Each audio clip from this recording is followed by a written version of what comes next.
চাইনিজদের নিয়ে বিগ একটা প্রবলেম হচ্ছে, তারা আমাদের ভাষা বুঝে না অ্যান্ড আমরাও তাদের ভাষা বুঝি না, ইংলিশের ইটাও জানে না। সো অনেক বেশি টাফ তাদের সাথে কথা বলা।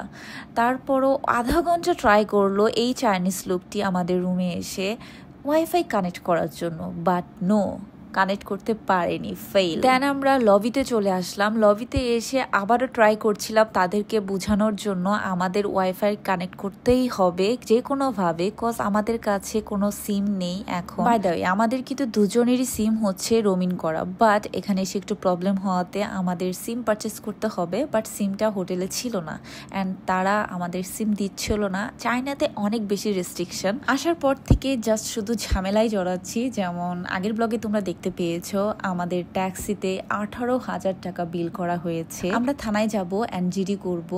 তার আগে আমি এখন একটা বাঙালি রেস্টুরেন্টে যাচ্ছি, তাদের মাধ্যমেই আমি জিডিটা করব ভেবেছি।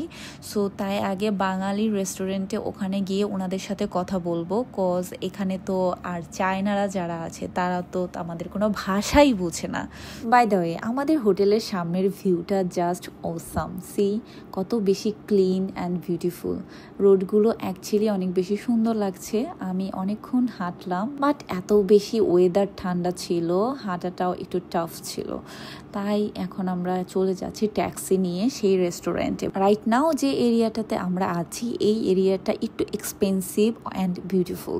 তাই আমরা বাকি 3 দিনের জন্য আমরা হোটেল বুকিং করব বাঙালি এরিয়াতে। যে রেস্টুরেন্টে আমরা যাচ্ছি ওখানে গিয়ে আমরা আজকে বুকিংটা কনফার্ম করে আসবো।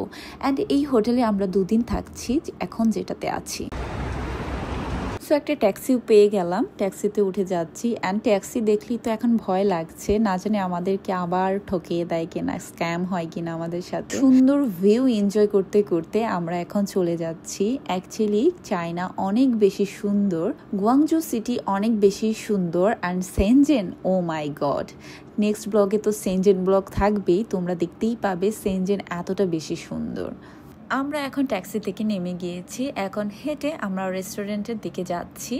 এই রোডটা অ্যাকচুয়ালি এতটা বেশি এখন পরিচিত হয়ে গিয়েছে, ভিডিওটা দেখেও অনেক বেশি মিস করছি, অনেক বেশি। বাই দ্য ওয়ে, আমরা যে রেস্টুরেন্টে যাচ্ছি সেটার নাম হচ্ছে রাধুনী রেস্টুরেন্ট।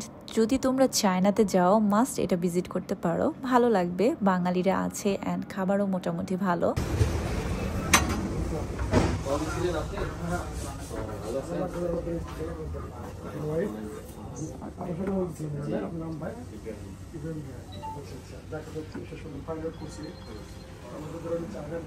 অ্যান্ড ভিতরে দেখতেই পাচ্ছ অনেক বেশি কিউট, ছোটর মধ্যে ক্লিন আছে। সব থেকে ভালো লাগছে যেটা আমাদের দেশের পতাকাটা এখানে। সো এটাই অ্যাকচুয়ালি দেখে অনেক বেশি ভালো লাগছিল। Yes. Sonda. Oh, nice. Thank you. Thank you. Yeah, you look like you want me see for TV. Kiwi. Naika heroine? Yeah, Kiwi. TV heroine, yes. You look like I'm in TV see the lady. Oh, You yeah. same. Thank you so much. Okay, sit down. See that. This is your husband? Yes, husband. Okay. Bobby. See কত সুন্দর করে বাংলায় কথা বলছে, আবার আমার সাথে অনেক ফান করছে, আমাকে নাকি হিরোইনের মতো লাগছে, এক্সট্রা অনেক কিছু। এই রেস্টুরেন্টে সবাই তাকে বাংলা কথা শিখিয়েছে অ্যান্ড আমাকেও সে তার চাইনিজ ভাষা শিখিয়েছে। রাইট নাও আমার শুধু জাস্ট এখন একটাই মনে আছে, নি হাও, মানে কেমন আছো, আর একটাও মনে নাই। বাই দ্য ওয়ে, টনির কাছে আমরা অ্যাকচুয়ালি সিম কার্ড নিচ্ছিলাম, তার দোকান আছে সিম কার্ডের। সো তার কাছ থেকে আমরা দুজনে 2টো সিম কার্ড নিয়ে নিলাম। অ্যান্ড সি, আমাদের খাবার চলে আসছে, চিকেন, সবজি অ্যান্ড ডাল, এগুলোই ছিল বাঙালি খাবার একদম।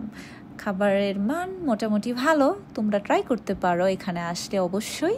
লাস্টলি আমরা চা নিলাম, কজ চা একদমই খাওয়া হয়নি সারাদিন, দ্যাটস ওয়াই। অ্যান্ড ইয়েস, ক্যামেরাতে যাকে দেখতে পাচ্ছ ওনার এজ তোমরা গেস করতে পারবে, তার এজ হচ্ছে 60 আপ। ভাবা যায় সে কতটা বেশি অ্যাক্টিভ কাজ করছে। ও মাই গড, আমি শুনে তো খুবই অবাক। বাই দ্য ওয়ে, আমাদের খাবারের শেষে আমরা বের হয়ে গেলাম আমরা হোটেল বুকিং দেওয়ার জন্য। অ্যান্ড হোটেল চেক করছিলাম, যেটাই আমাদের ভালো লাগবে সেটাই আমরা বুকিং করব। অ্যান্ড সব হোটেলগুলোই ছিল একদম রোডের সাথে। একটা পজিটিভ সাইড যে রোডের সাথে একদম সব হোটেলগুলো। ফার্স্টে যে হোটেলটা চেক করলাম, এই হোটেলটা অনেক বেশি সুন্দর ছিল। এতক্ষণ তো চাইনিজ ভাষা পারিনি দেখে এত প্রবলেম হয়েছে, তাই এখন সাথে করে যাকে নিয়ে এসেছি সে চাইনিজ ভাষা টোটালি পারে। কোর্স সে এখানেই থাকে, স্টাডি করে, তাই তার চাইনিজ ভাষা ভালোই রপ্ত হয়েছে। সে অনেক হেল্প করছে আমাদের, হোটেল খুঁজে দিচ্ছিল। অ্যান্ড ওয়েদারের কথা কি বলবো, যেমন ঠান্ডা ছিল তার মাঝে আবার বৃষ্টি। খুবই খারাপ একটা অবস্থা। অ্যাট দ্য ফার্স্ট টাইম এরকম একটা এক্সপিরিয়েন্স করছি। অনেক ঠান্ডা লাগছিল। অ্যান্ড আমরা শীতের কাপড় চোপড় কিছু নিয়ে আসিনি, বিকজ আমরা যেদিন আসি তার আগের দিনও এখানে অনেক বেশি গরম ছিল। দ্যাটস ওয়াই এইরকম একটা পরিস্থিতিতে পড়তে হবে ভাবিনি। অ্যান্ড ভাবছো আমরা এখন কারে করে কোথায় যাচ্ছি? গাইস, এখন আমরা কারে করে যাচ্ছি থানায়। প্রথমেই বলেছিলাম চায়নাতে রেস্ট্রিকশন একটু বেশি, সো হোটেলে এখানে ঢুকতে গেলে আগে থানায় গিয়ে আগে কনফার্ম করতে হবে। থানায় গিয়ে সব জমা দিয়ে দেন হোটেল বুকিং হয়। হোটেল থেকে আমাদেরকে থানায় নিয়ে যাওয়া হচ্ছে। বাই দ্য ওয়ে, আজকের ব্লগটা আমি এখানেই শেষ করছি। অ্যান্ড নেক্সট ব্লগে শেয়ার করব আমরা কি কি অ্যাক্টিভিটিস করি। আজকে এই পর্যন্ত, bye bye and love you all.